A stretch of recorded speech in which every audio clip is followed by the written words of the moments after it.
네, 안녕하십니까. RTX 5000 시리즈가 드디어 출시를 했습니다. 자, RTX 5090도 출시했지만 이번 시간에는 한 단계 아래 모델인 RTX 5080을 리뷰해 보도록 하겠습니다. 자, 우선 지금 보고 계시는 RTX 5080의 정확한 모델명은 기가바이트 지포스 RTX 5080 에어로 OC SFF 16기가입니다. 자, 코어 클럭 2730메가, 쿠다 코어 1752개, 메모리 클럭은 30기가, 메모리 사이즈는 16기가, 메모리 타입은 GDDR7, 메모리 버스는 256비트, PCI 5.0을 지원하고요. 권장 파워 용량은 850W, 파워 커넥터는 16핀으로 구성되어 있습니다. 자, 그리고 이 모델의 특징은 SFF 사이즈의 PC를 빌드할 때 이슬롯의 얇은 두께로 케이스 호환이 좋다는 장점이 있습니다. 구체적인 사이즈는 길이 304mm, 폭 126mm, 두께는 50mm로 비교적 작은 사이즈가 특징인 그래픽카드입니다. 자, 같은 회사의 다른 라인업인 지포스 RTX 5080 윈드포스 OC SFF 16기가도 5080 에어로의 스펙과 전부 동일하지만 코어 클럭이 2670메가로 조금 차이가 납니다. 그리고 이 모델만 그런지 모르겠지만 높은 급의 그래픽카드에서 나오는 특유의 고주파 소리가 나지 않았습니다. 제 나이대가 40대라서 청력이 좀 같기 때문에 그런지 몰라도 4080 슈퍼와 4090에서는 들리던 고주파 소리가 적어도 이 모델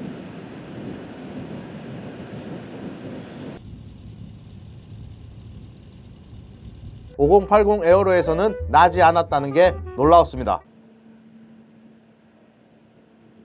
자, 그러면 RTX 5080으로 만들어진 PC 사양이 궁금하실 텐데요. 바로 확인해 보겠습니다. 네, CPU는 AMD 9800X 3D가 장착이 되었습니다. 3D V캐시 기술이 적용되어 게임 프레임 유지력이 뛰어난 최고의 CPU입니다. 그리고 오늘의 주인공 기가바이트 지포스 RTX 5080 에어로 OC SFF 16기가, 더 높은 쿠다 코어, 향상된 레이트레이싱, 그리고 DLSS4까지 RTX 5090이 부담스러운 유저들에게는 대안이 될 수 있는 그래픽카드입니다. 그리고 이 고사양 부품들을 안정적으로 운용하기 위해 기가바이트 B850 어러스 엘리트 와이파이 7 메인보드를 선택했습니다. DDR5 고클럭 메모리 지원, PCI 5.0 슬롯 지원, 와이파이 7, 그리고 2.5기가 유선랜과 무선랜 지원.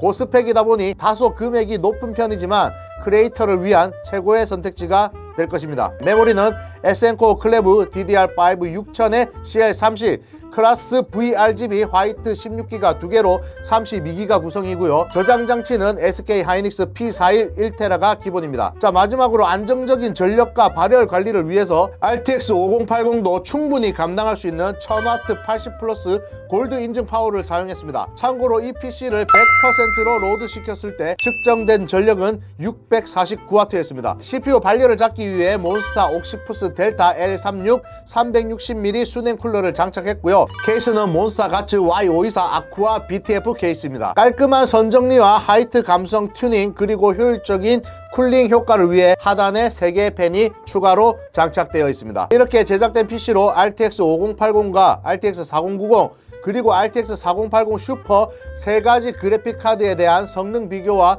게임 벤치를 해보았습니다. 먼저 성능 비교부터 확인해 보겠습니다.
네, 잘 보셨나요?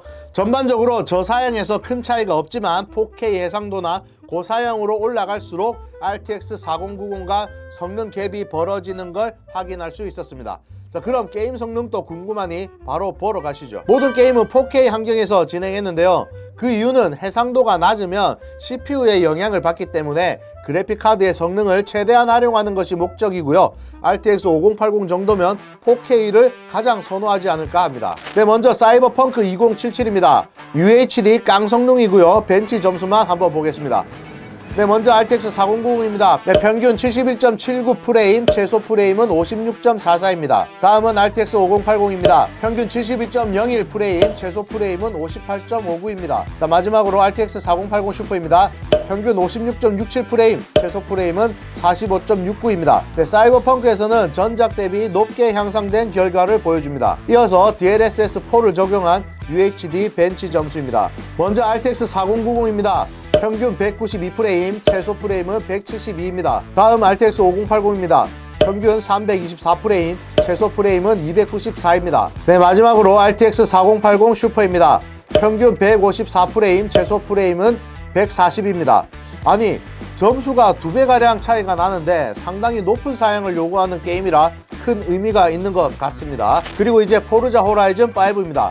UHD 깡성능과 DLSS를 적용한 점수 한번 보겠습니다. 먼저 RTX 4090입니다. 깡성능은 161프레임, DLSS 적용 시 208프레임이 나왔습니다. 다음 RTX 5080입니다. 깡성능은 158프레임, DLSS 적용 시 214프레임이 나왔습니다. 마지막으로 RTX 4080 슈퍼입니다. 깡성능은 132프레임, DLSS 적용 시 175프레임이 나와주었고 프레임이 향상된 것을 느낄 수 있는 부분이었습니다. 다음은 미친 그래픽으로 인기를 끌고 있는 검은 신화 50입니다. 4K에서 테스트를 해봤고 먼저 벤치마크 점수부터 보겠습니다. RTX 4090입니다. 평균 98프레임, 최소 프레임은 81입니다. 다음 RTX 5080입니다. 평균 89프레임, 최소 프레임은 76입니다. 마지막으로 RTX 4080 슈퍼고요. 평균 77프레임에 최소 64프레임이 나왔습니다. 자, 그리고 50 실제 플레이 환경이고요. 마찬가지로 4K에서 DLSS는 업스케일링 균형으로 맞추고 테스트해봤습니다. 먼저 RTX 4090입니다. 보스 전투 씬이고요. 평균 92프레임, 그리고 1% 로우는 39프레임입니다. 다음 RTX 5080입니다. 평균 81프레임, 그리고 1% 로우는 40프레임입니다. 마지막으로 RTX 4080 슈퍼고요. 평균 69프레임, 최소 44프레임이 나왔습니다. 자, 다음 PoE2입니다. 자, 4K에서 테스트했고요. 풀옵션의 DLSS 균형에 맞춰서 테스트를 진행했습니다. 네, 점수 한번 보시겠습니다. 먼저 RTX 4090입니다. 보스 사냥이고요. 평균 107프레임, 그리고 1% 로우는 68프레임입니다. 다음 RTX 5080입니다. 평균 94프레임, 그리고 1% 로우는 66프레임입니다. 네, 다음 RTX 4080 슈퍼고요. 평균 96프레임에 1% 로우는 73프레임입니다. 다음 진상국무상 4K입니다. 네, 먼저 RTX 4090입니다.